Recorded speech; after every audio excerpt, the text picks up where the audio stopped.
I stopped reading the book The Collapse of Complex Societies midway. I've decided that from now onwards, along with regularly publishing summary and analysis of various books, I will also be publishing small reviews or just my opinion on the books that I'm currently reading, or in this case, deciding not to read after having read some of the pages. About the collapse of complex societies, not that I got bored or the subject got too heavy. In fact, I found the book quite interesting. It was fascinating to know how different societies and civilizations collapsed over a few millennia. Did they quickly unravel within a few years, or did they gradually disintegrate over a couple of centuries? And more importantly, why? As far as I read, the author hasn't yet arrived at a definitive conclusion because civilizations and societies may collapse due to multiple reasons and sometimes they may collapse without any particular reason. Famine, epidemics, natural disasters like earthquakes, volcanoes, and floods, climatic changes, and crop failures, pests, invasions, barbarians, immigrants, and infiltrators, and inability to adapt to new situations are all listed among various probable reasons. Quite fascinating. But the problem is that whenever the author talks about India, he refers to historians and authors I would like to stay away from. For example, when he talks about why Harappa and Mohenjo-daro may have perished, he quotes Romila Thapar. She is a highly discredited historian in India. When he talks about the disintegration of the Mauryan Empire, he quotes, of all people, Nehru and then again Romila Thapar. The final straw was when he says that the Indus Valley civilization may have been routed by the Aryan invasion.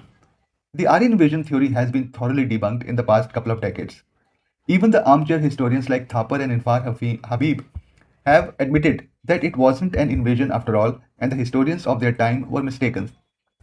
There is a theory that steppe pastoralists from Eurasia and the Iranian region came to the Indian subcontinent spanning over a period of 5,000 to 6,000 years, culminating in 2500 to 1400 BC, but they gradually intermixed with indigenous people and became part of the civilization, not destroy it.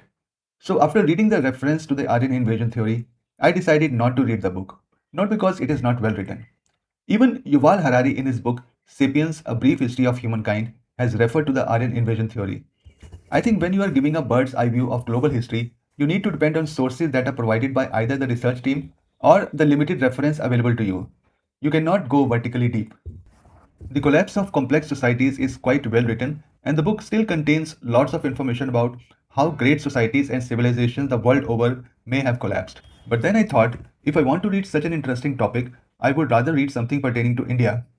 The author has discussed in detail the Mesoamerican societies and civilizations such as the Mayas and the Aztecs, but I'm not interested in reading that. Up till what I have read, the author briefly touches a few Chinese civilizations, the Roman and Greek civilizations, the Egyptian civilizations, and a few African societies, but he devotes a big part of the book to North and South American civilizations. For example, in different sections and categories, if he writes one paragraph on the Indus Valley civilization, he writes 10 to 15 paragraphs on the Mayan civilization. Here is a fascinating fact. The Mayans became a vast civilization without using the wheel. Another interesting fact from the book. There are people in Africa, it may be a tribe or something bigger than a tribe, called Ik. It is used as an example of a complete collapse of a society. The Ik completely depend on hunting, scavenging, and even looting. They don't have the concept of a family unit. Every individual depends on themselves. After 3 years of age, they don't even take care of their children.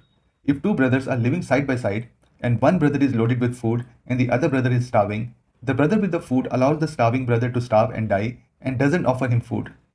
If they come across their own children with food, they snatch the food from their own children. The author hasn't described how such a group of people have survived so far. I'm not saying don't read the book. It is a highly informative book. It's just that, with frequent references to historians and historical facts about India that I don't subscribe to, I lost interest in it, or rather faith in it.